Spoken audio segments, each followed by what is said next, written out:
A little bit cool today. Just a little.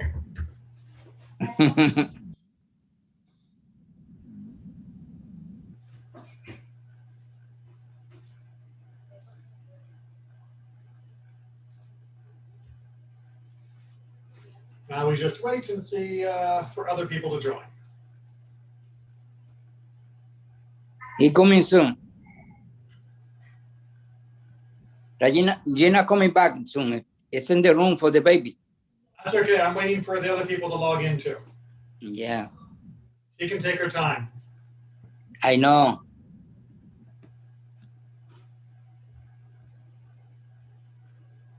How you feeling today? How your family? Oh, we're all good. Thank you.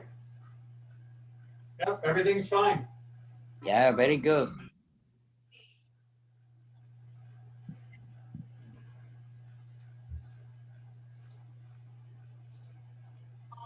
Just give it another couple minutes and then we'll start the class. Maybe sleeping a little bit.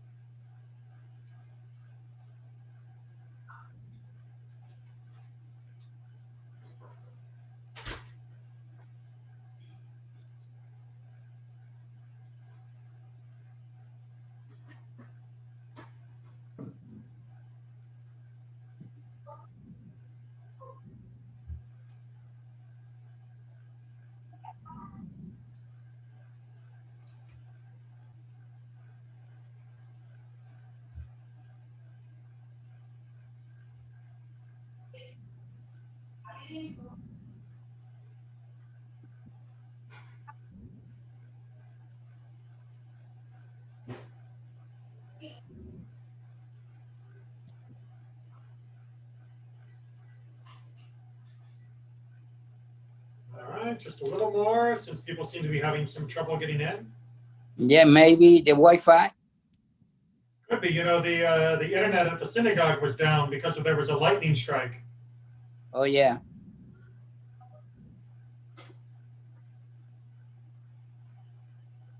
The Wi-Fi over here in Florida is very bad, especially in this area.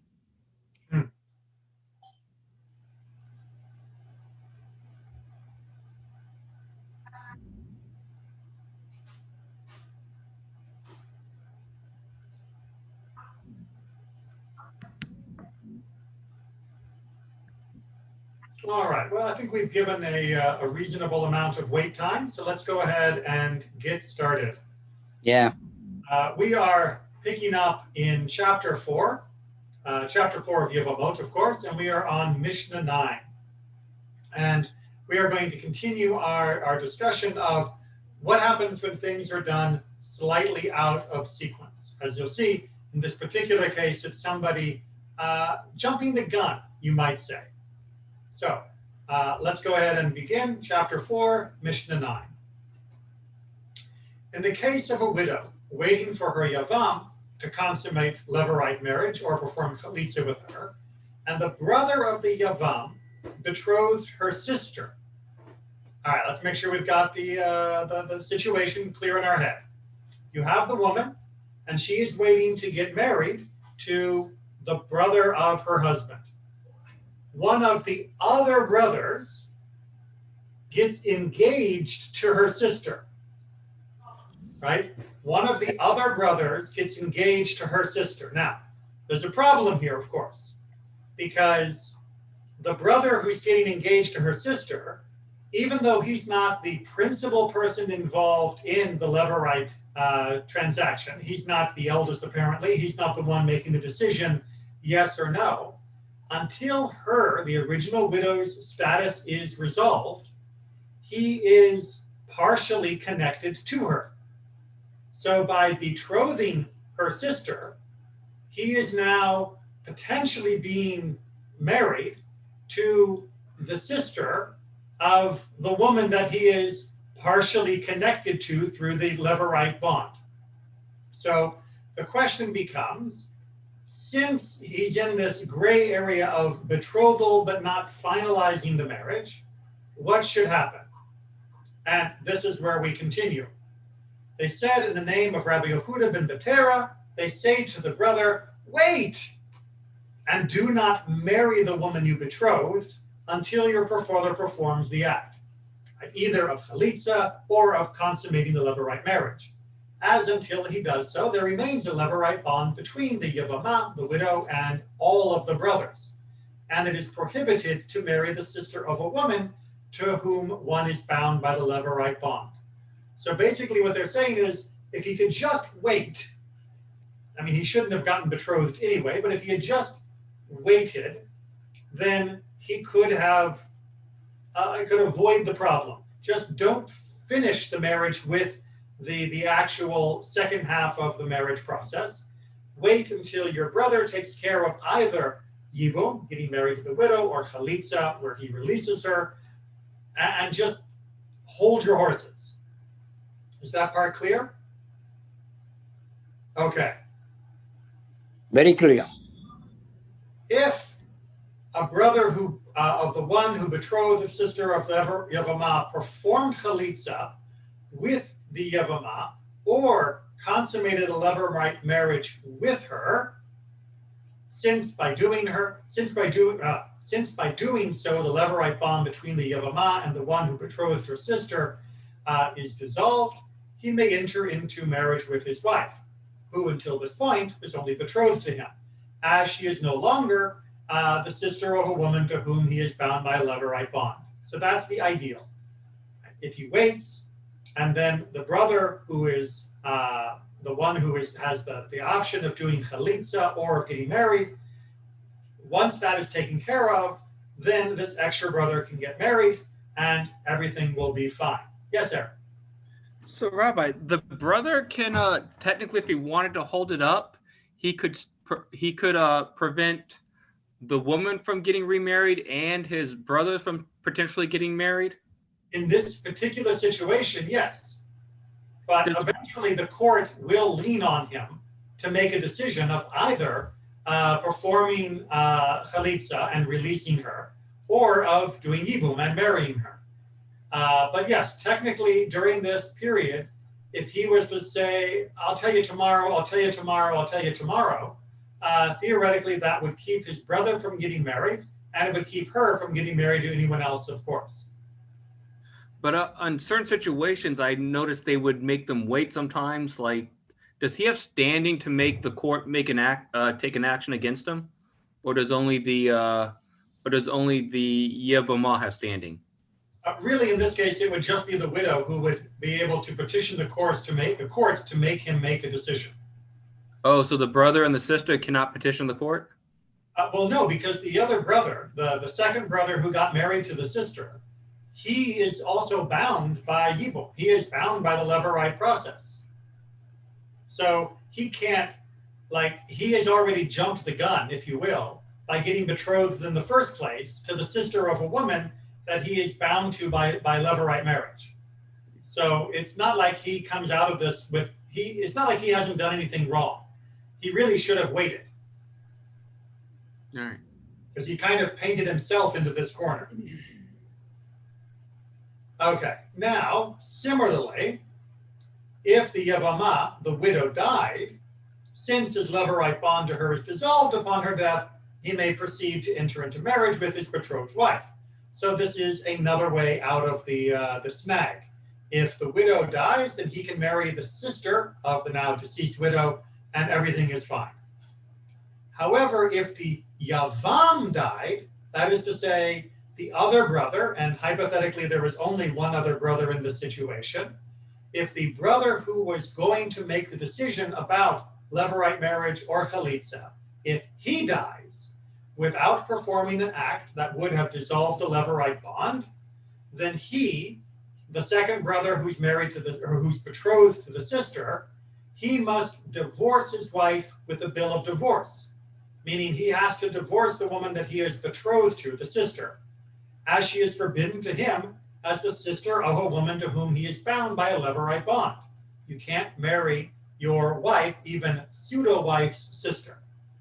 And to his brother's wife, he must send out with chalitza, as she is forbidden to him as the sister of his divorcee. So he really has made a mess of things if his other brother dies. So in this case, he gets neither woman. He has to do chalitza with one and divorce the other. Questions or comments? All right, and yes, this is, I've always thought this whole section of what happens in all these different circumstances would be the great foundation for a Jewish murder mystery set back during this time. And, it would turn out that the other brother killed her in order to release himself from the bond. It would be an interesting plot for a murder, the motivation. Anyway, moving on from Agatha Christie in the biblical age, we move to Mishnah number 10. A Yevamot may neither perform chalitza nor enter into levirate marriage until she has waited 3 months from the time of her husband's death. We'll explain this in just a second. And similarly, all other women may not be betrothed and may not marry until they have waited 3 months, since their previous marriage ended. This waiting period is necessary so that should a woman give birth shortly after remarrying, it will be obvious who the father of the child is. All right, let's just make sure we got that general rule there. The husband has died. You have to wait 3 months before you can do chalitza to dissolve the marriage, or before entering into yibum and doing the levirate marriage. And also, for other women who are not in the levirate system, but who have been left a widow or who are divorced, they too have to wait 3 months from their previous marriage before getting remarried. And that way they avoid any questions about who the father of a child is.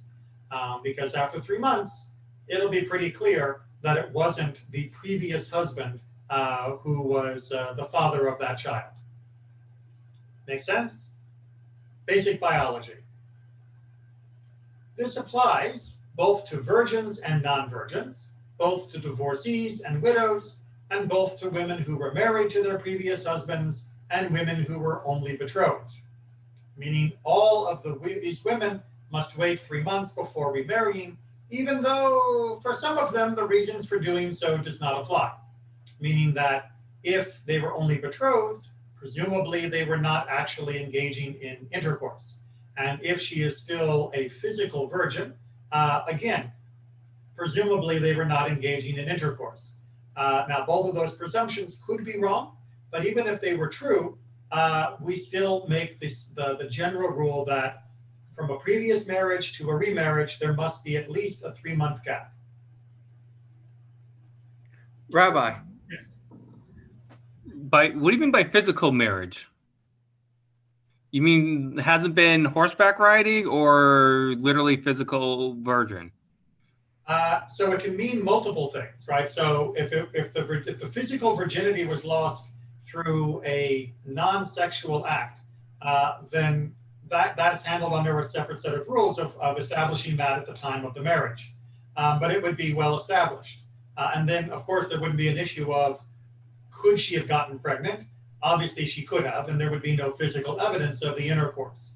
But even with the case of a woman who is physically a virgin and hasn't had intercourse, there still could technically be impregnation. It's not easy, it's not common, but there are cases where someone has had an active intercourse that did not involve the full removal of the physical virginity and can result in pregnancy. It's very rare and exceptional, but it's not impossible.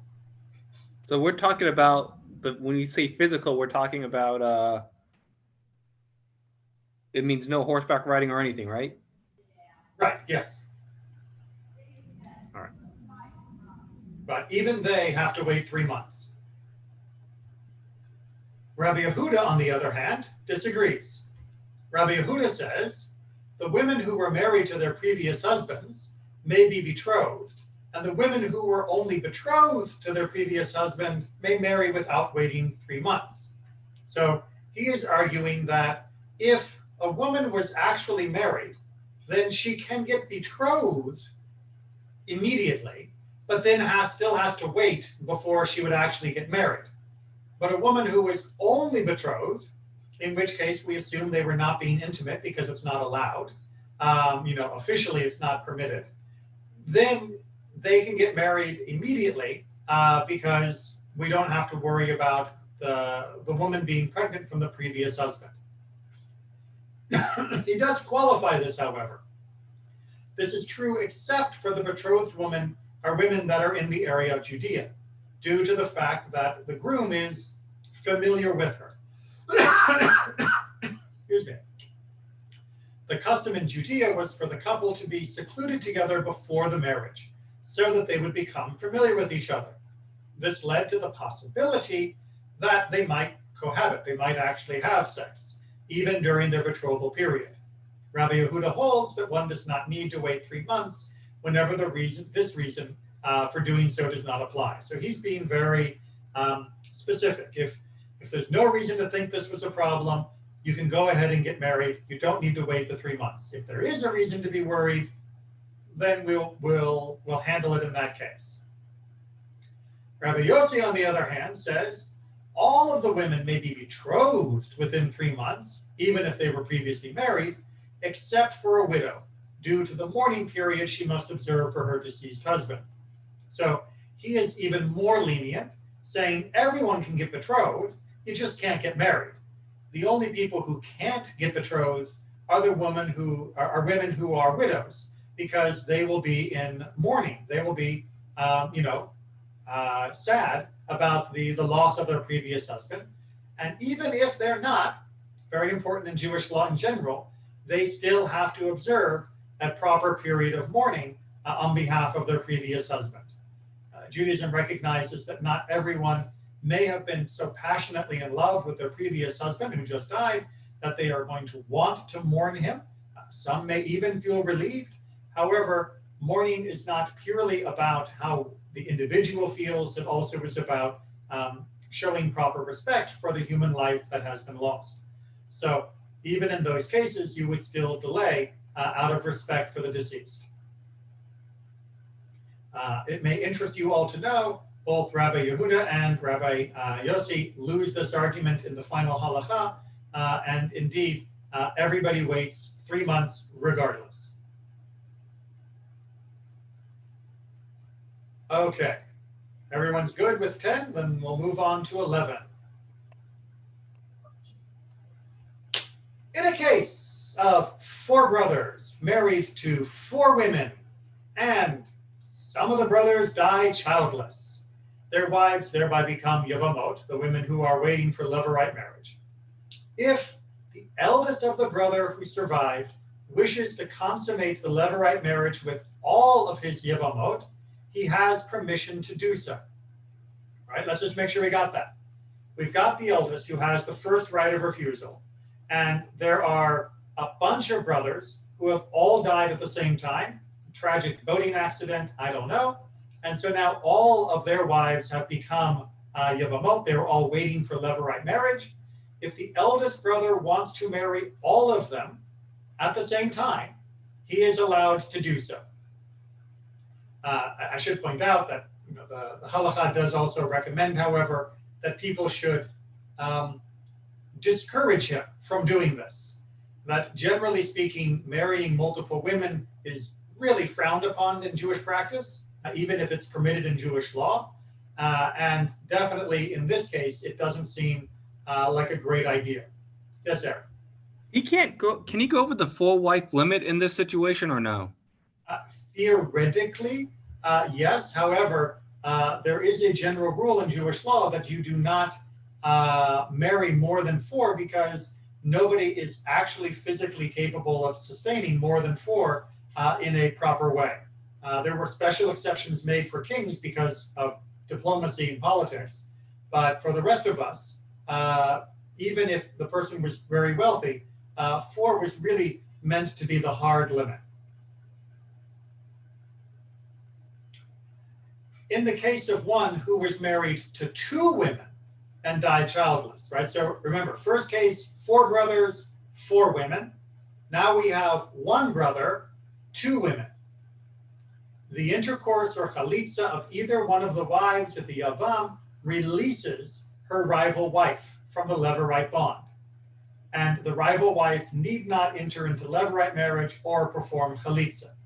Meaning, the brother who marries one of the two widows is not allowed to marry both of them. And if he performs chalitza, the release ceremony on one of them, it releases both of them simultaneously.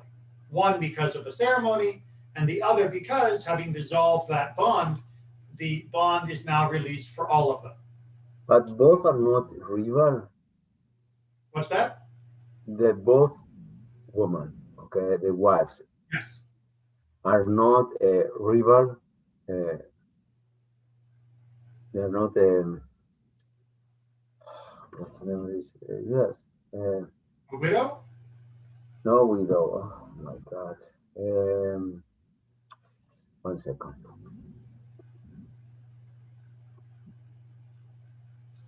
In the chat. In chat. Rivals. Rivals. Sorry. It's through the Zoom. It's not always easy to understand.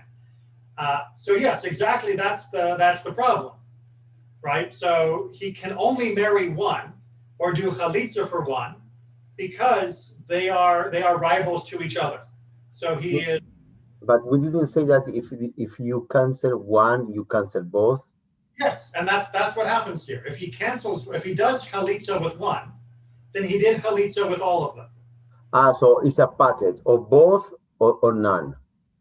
No, if he marries one, he can keep her, but he can't marry any of the others. But if they are the same brother, okay, both are for the same brother, we say that they are rivals. Exactly. So you cannot marry one and not the other. No, you can't. And how can he choose which one of them? He can choose by his own choice. Although the second half of this Mishnah is going to talk about a place where he doesn't have choice. Oh, okay. But yeah, he can pick one. Okay. He can pick one and then marry her, but he cannot marry both of them. Because once he's married the first one, the bond with the second one disappears, and now he would be marrying his brother's wife. Okay, so special case for Kohanim, for priests. You'll remember that a Kohen is not allowed to marry a divorcee, somebody who's been divorced. And you may also remember that doing chalitza is almost like a divorce as far as a Kohen is. If one of these women was fit to marry into the priesthood and one was unfit, the classic example that's used in the commentaries is that the one wife was a divorcee, and the brother, who was a Kohen, went ahead and married her anyway. But technically, the second brother would not want to marry a divorcee because technically she shouldn't be married to a Kohen in the first place, and the other woman is not. Then, if he performs chalitza, he should perform chalitza with the unfit woman, the divorcee in our example, rather than with the one who is fit for the priesthood, since doing so with the woman who is fit would needlessly disqualify her from marrying into the priesthood. So just work with me on the logic here. If one of the women already can't marry a Kohen, then he should do chalitza with her, so that way he doesn't add a new woman to be disqualified from marrying a Kohen. I should point out this would work even in the case where the brothers in the current family are not Kohanim, but one of the women is already not valid for the Kohanim. He should still make sure that he doesn't make the other woman also invalid for being married to a Kohen. Because a Kohen can marry a widow, but a Kohen cannot marry a divorcee. But if he consummates the levirate marriage, he may consummate the levirate marriage with the one who is fit. In this case, if it is a Kohen, then obviously he should get married to the one that would be the natural fit, the one who wasn't a divorcee, to use our example, that would be the one that he should do the levirate marriage with. All right, moving on to 12. With regard to one who remarries his divorcee, which in this case, as you'll see, is after she had been married to another man from whom she was then widowed or divorced. The Torah allows you to remarry a woman, but the Torah forbids you from remarrying a woman if she has gotten married to someone else in the meantime, right? So married, divorced, married again, no problem. Married, divorced, remarried to someone else, divorced or widowed and married again, the Torah says no, not allowed to do that.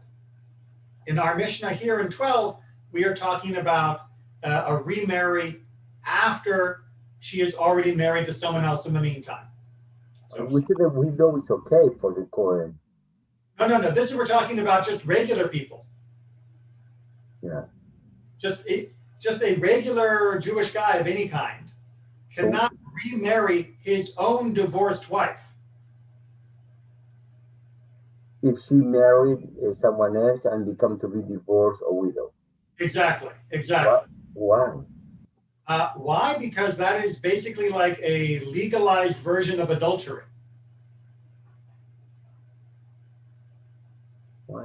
She was divorced. What's that? She was divorced. She was divorced, but remember, Jewish marriage and divorce does not take a lot of time. So you could technically divorce your wife, she could get married and go spend the night with someone. He could then divorce her and you could remarry her the next morning.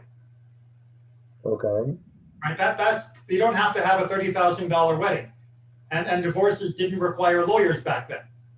Okay, still kosher. No, the Torah says don't do that. Because it still costs you your ketubah. Yes, if you have the ketubah and everything, Get it back. and the divorce and everything, if the other guy want to waste the money in the ketubah, fine for him. right, And it's okay. the woman can waive the ketubah. There are other ways to handle it. Technically, the ketubah was negotiable. So there are, a lot of reasons why you shouldn't do this financially and personally. But the rabbi or the Torah is more worried about socially. That if you are essentially passing the woman back and forth between men, that is very problematic. But I thought the ketubah can't go below 100 zuz, though, right? So you can't really negotiate it, though. But that's if the woman doesn't waive her rights to it. Oh, I thought she couldn't waive her right to go below 100 zuz. When it comes time for collection, she can waive her rights to whatever she wants. Oh. All right, so that's case number one. If you have somebody who remarries his divorcee, or one who marries the woman with whom he performed chalitza, right? So remember, he did chalitza with her, but now he wants to marry her. Well, now he's marrying his brother's sister, and that is forbidden. Or one who marries a relative of his chalitza, which you may remember we talked about before, that when you do chalitza with her, then her relatives are like the relatives of your divorcee, which all of these are marriages that are forbidden. If you do those types of marriages, he must divorce her. Remember, we've talked in the past, and I'm sure we'll talk more later, there are certain circumstances where when you get married, the marriage is not appropriate, but it stands. And there are other cases where if you get married, the marriage is not appropriate, and the court will force you to divorce. This is one of those cases. Or rather, these three are all cases. Remarrying your divorcee after she subsequently married someone else, marrying the woman you did chalitza with, or marrying the relatives of someone for someone who did chalitza with. More pointedly, and what's going to lead us forward into our next section of topic, the offspring born from such unions is a mamzer. Now, a mamzer is a very technical term, and we're going to spend a lot of time on the next few Mishnayot going into detail of what counts as being a mamzer. Now, unfortunately, the term mamzer has usually been translated in English as bastard. However, that is not the correct translation, because the word bastard in English has a legal definition. The word mamzer has a legal definition, and they are not the same. In English, the word bastard means a child born to people who were not married. As you just saw in our particular case, these people were married, and the child was born. However, in Hebrew, in general, the word mamzer as a general rule, and we're going to look into a lot of details, so just wait for the specifics, is a child born from a forbidden union. However, how forbidden is going to be our topic, because there are different levels of forbiddenness. Indeed, the three that we just described, those are forbidden according to the statement of Rabbi Akiva. And he holds that even the offspring from relations forbidden by a prohibition punishable by lashes is mamzer. So there are certain types of marriages, we just got a few examples, that if you get married that way, you are forced to divorce, and the court will whip you for doing that marriage. And Rabbi Akiva holds that if you have a child born from one of those relationships, that child is considered a mamzer. The rabbis say the offspring in those cases is not a mamzer, but they concede with regards to the one who marries the relative of his divorcee, a union forbidden by a prohibition entailing karet, that the offspring is a mamzer. Indeed, they hold that only the offspring from relations forbidden by a prohibition entailing karet is a mamzer.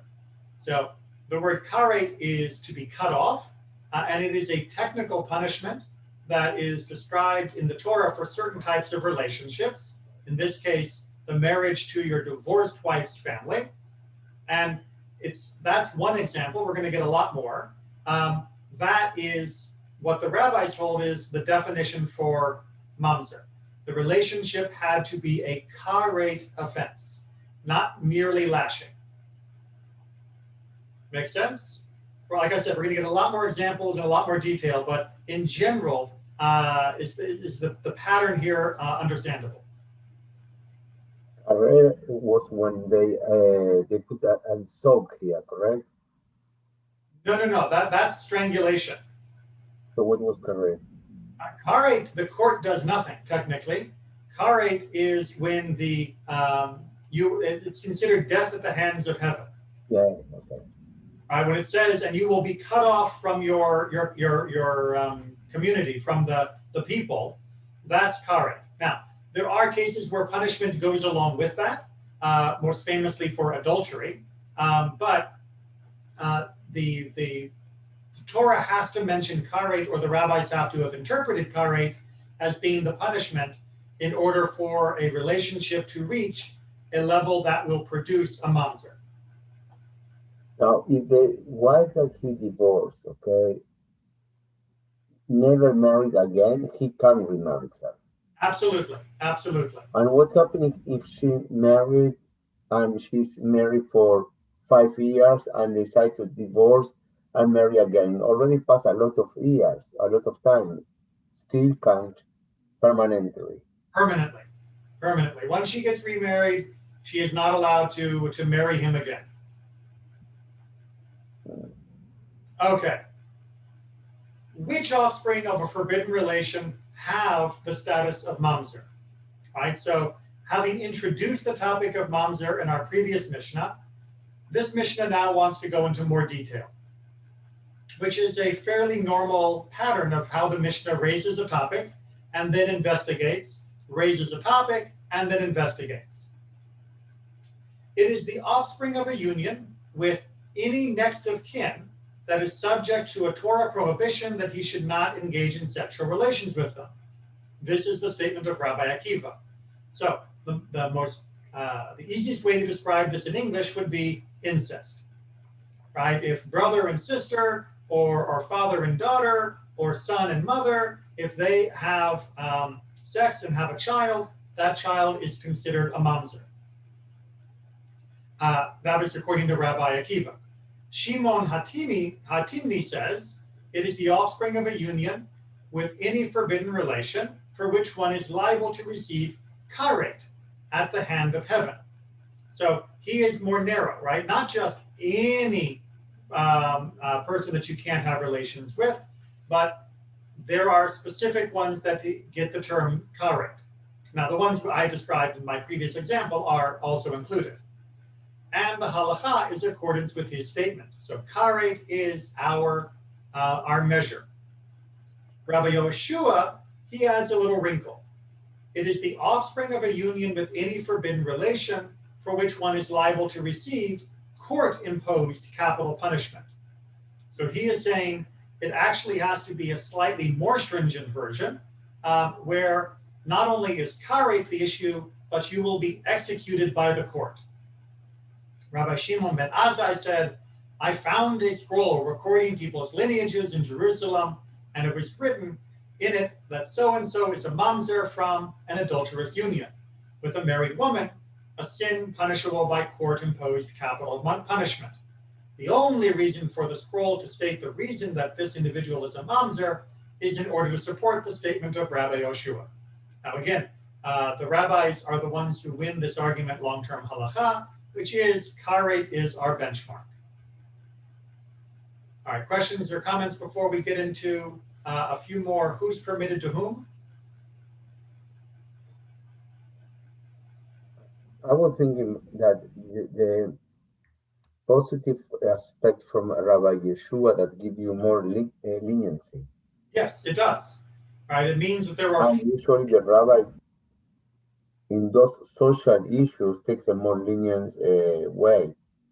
That's why I'm surprised that they pick Shimon Natani and not Rabbi Yeshua.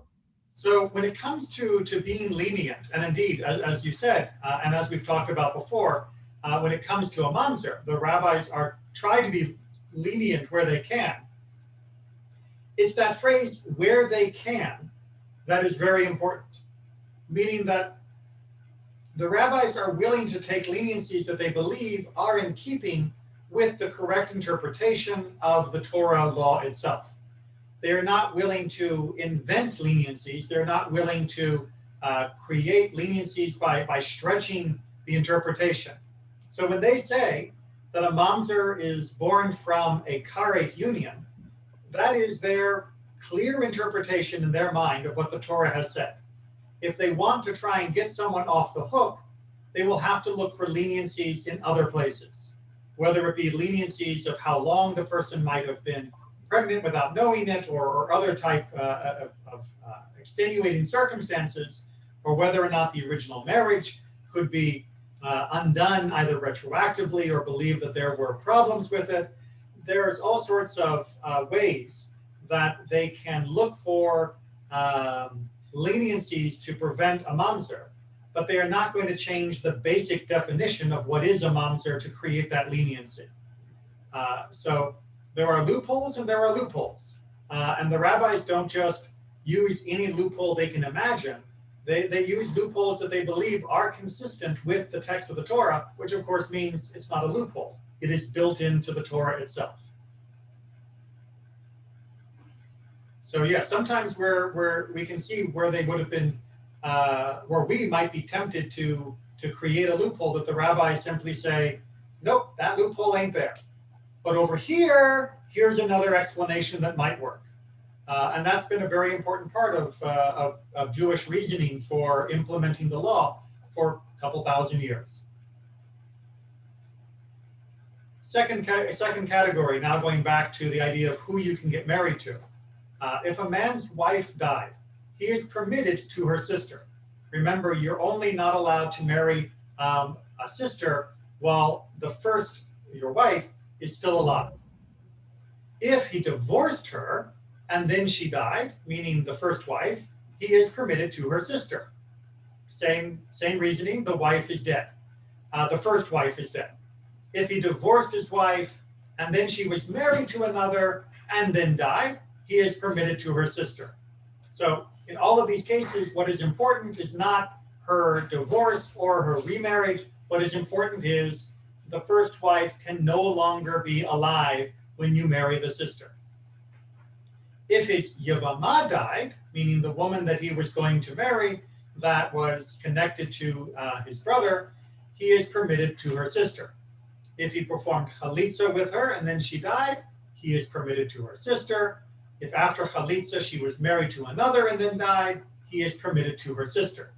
So the underlying principle in all of these cases is that the prohibition against engaging in relations with her sister only applies while the wife or Yevamah remain alive, irrespective of the current relationship to the man. So, good summary. It helps make it very clear, and we move into chapter 5. Chapter 5 is going to get a little bit more complicated again. In chapter 5, it's not so much about, who's in line with whom and when brother changing the status and all of that. It is about the sequence of events and how each event affects the other people in the relationship. So let's go ahead and we'll get Mishnah 1 on the table. We'll see how far we can get with that, but I just want to prepare you that each of these different categories that Mishnah 1 is talking about are going to be given more explanation in the later Mishnayot. So chapter 5 is kind of, the Mishnah 1 is kind of like a summary, and then the other Mishnahs are going to explain them in detail. Okay. Rabban Gamliel says, a bill of divorce, a get, is not effective when given after a bill of divorce. By the way, just because it's so much fun to read in the actual Hebrew, right? Ein get achar get, which is so much more elegant than a bill of divorce is not effective when given after a bill of divorce was previously given to a Yevamah, right? It's the shorthand way that the rabbis speak. However, I absolutely love this translation because it helps unpack what would be incomprehensible without additional commentary. So once you've given a get to one of the people, then you can't give a get to the next. Once a Yevamah receives a bill of divorce from the Yavam, no bill of divorce given by that Yavam to her rival wife or a bill of divorce given to her by a different Yavam is of any effect, right? One guy says, I am divorcing her, meaning the Yavam, which again, it's supposed to be chalitza, not divorce, but he does a get. Once he has done that, no other get has any legal standing, according to Rabban Gamliel. Neither one that he gives to another one of the wives, nor one from one of the other brothers given to a different person either. And levirate betrothal is not effective after a previous levirate betrothal was performed. So if one brother does the ma'amar, says, I'm going to marry you, but has not yet had intercourse, then it's done. None of the others can do that, nor can it be done with any of the other wives. And intercourse with the second Yavam is not effective after intercourse with the first one. Meaning if one brother sleeps with one of the widows, another brother cannot sleep with any of the other widows to effect levirate marriage. Again, all of these are going to be in more detail in the later Mishnah, so we're not going to go into too much right now. And chalitza is not effective after chalitza was previously performed. Again, one chalitza per family. Now that is Rabban Gamliel's general statement. But the rabbis say a bill of divorce is effective when given after a bill of divorce in special circumstances, which we will discuss. And levirate betrothal is effective after levirate betrothal in special circumstances. But nothing is effective after intercourse or after chalitza. If a Yavam has relations with a Yevamah or performs chalitza with her, no other action performed afterwards is effective, whether performed by that Yavam toward a different Yevamah or by that Yavam with the original Yevamah. Okay, so what's going on here? What's the argument about? Just to prepare you for what we're going to dive into. So the argument is about the status of a get or a betrothal, the ma'amar, the verbal betrothal rather than the full consummation with intercourse, the rabbis believe that those two are inadequate methods of resolving the levirate bond. Right? A bill of divorce is not a technical chalitza, and the Torah says use chalitza, do the sandal ceremony, not a regular divorce. However, a regular divorce does seem to have some power. So this is why it's confusing. And likewise, the Torah says that the way that you take the levirate woman as a wife is to have intercourse. But a betrothal rabbinically does have some power. So can we just say that nothing happens after it?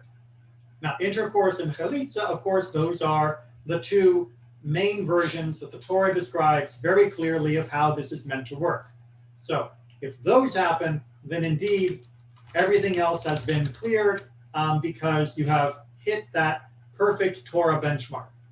Now, if you're still a little confused, don't worry. The Mishnah is going to continue point by point over the next couple. But if you have a general question on this, you can go ahead and ask now. All right, so we'll dive into Mishnah 2. Okay, so how do these laws work? Right, wait a minute.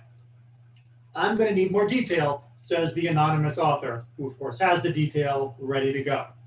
If a Yavam performed levirate betrothal with his Yevamot, and he later gave her a bill of divorce, she nevertheless requires chalitza from him. The bill of divorce, the commentary points out, does not fully exempt her from levirate marriage, as the levirate bond remains intact. So once again, if he does the levirate betrothal, right, the ma'amar as it's technically called, and says, hey, I'm going to marry you, but he has not yet had intercourse with her, then he gives her a divorce because, you know, that's what you do when you betroth normally. The rabbis say, yeah, but you haven't actually fulfilled the Torah requirement of yibum or chalitza. You neither married her completely, nor did you free her completely according to the Torah. So you have to do chalitza. So even though you've done one, there is still chalitza afterwards, which again is different than what Rabban Gamliel said, but this is what the rabbis are trying to bring to our attention. Similarly, if he performed levirate betrothal and then chalitza, right, he says, I'm going to marry you, and, you know, here's the ring, blah, blah, blah, but then says, you know what, I'm not going to consummate it, let's do chalitza instead. She requires a bill of divorce from him in order to cancel the levirate betrothal. Even though normally you would only need chalitza, because he did the verbal declaration of betrothal, that still has some standing in the eyes of the rabbis, and therefore it needs to be canceled by a get, by a divorce, even though he never actually went through and married her according to the bar of the biblical standard for levirate marriage. So to cancel the biblical standard, you need the biblical standard. To cancel the rabbinic standard, you need the rabbinic standard. That's the pattern that we're seeing. Natan, are you trying to say something? Because you're muted. Yeah, sorry, yes. Again, what are the biblical standard and what are the rabbinical standard? Oh, okay. So remember, the biblical standard for levirate marriage is either sex or chalitza. That's it. The rabbinic standard is betrothal and a get. Because a get would not normally dissolve a levirate bond, but a get will dissolve a rabbinic betrothal. Does that make sense? Yes. Okay. So the rabbinical standard, those standards are for Yevamot, correct? Exactly. The biblical standards for Yevamot, exactly. Yes, when we're dealing with like a regular marriage, then the rabbinic standard is fine. A betrothal, a regular betrothal, is dissolved by a get. That's the normal process. And needless to say, a regular marriage is dissolved by a get. All right. So you can pick which one, what is your standard? No, you can't pick your standard, but you could mess it up, is what the rabbis are saying.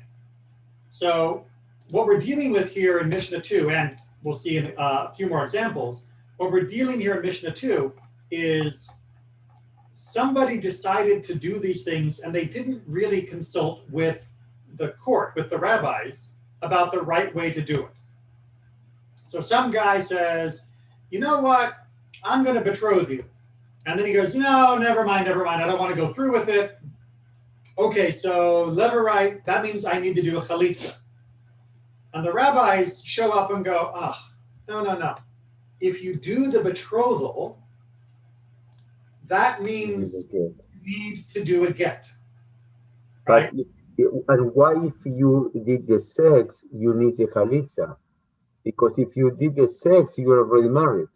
No. In both of the cases that we've talked about so far in Mishnah 2, we haven't had sex. We haven't gotten to case number 3 yet. Oh, okay. We've only had the first 2 cases, which is levirate betrothal and then get, and then levirate betrothal and then chalitza. Now, third case, if the Yavam performed levirate betrothal and then engaged in intercourse with the Yevamot, this is the way to perform levirate marriage in accordance with the mitzvah. As the sages instituted, this is the proper procedure for a Yavam to perform levirate marriage. So, congratulations, you betrothed her, and then you had sex. You followed the proper way of doing it. Now, technically, yes, if you just jumped to the bedtime part, that would also do the mitzvah, but it's not the best way to do the mitzvah. The best way is to normalize it like a regular marriage with a proper betrothal, followed up by a proper consummation. And if you do it with those 2 pieces, that is the way you're supposed to do it. So if intercourse happens, then you're married and you've done yibum, you've done the levirate marriage correctly, preferably with the betrothal. And now, after the intercourse, just for the record, if you wanted to get divorced, now you would need a get. Chalitza won't do anything because once you're married, you're married. That makes sense? Okay. I think we can just...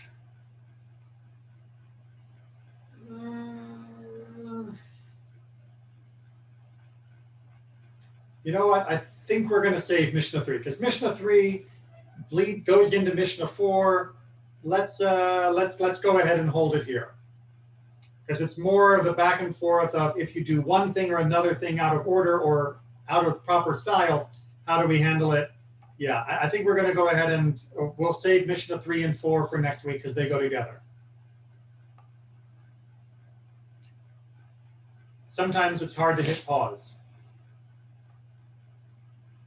In the first case, you are crossing because he was betrothed and after that give chalitza. You said the chalitza biblical standard and betrothed is rabbinical standard, so they are mixing in the first case. Well, yes, that's the problem, is that you are mixing between the biblical and rabbinic. And if you've done the rabbinic at all, you need the rabbinic solution. And of course, no matter what you did, you need the biblical solution. Right? You're not allowed to leave out the biblical requirement. And so whatever is a biblical, you complete any of the actions by biblical. You can complete any of it by doing it biblically, but once you have introduced the rabbinic element of the levirate betrothal, then you're also going to need the proper dissolution according to the rabbis. So at the end, you finish always, you end with biblical. Yes, you've definitely, there's no way to escape that. That is what we say, d'oraita, right? That is from the Torah. There's no way to escape that.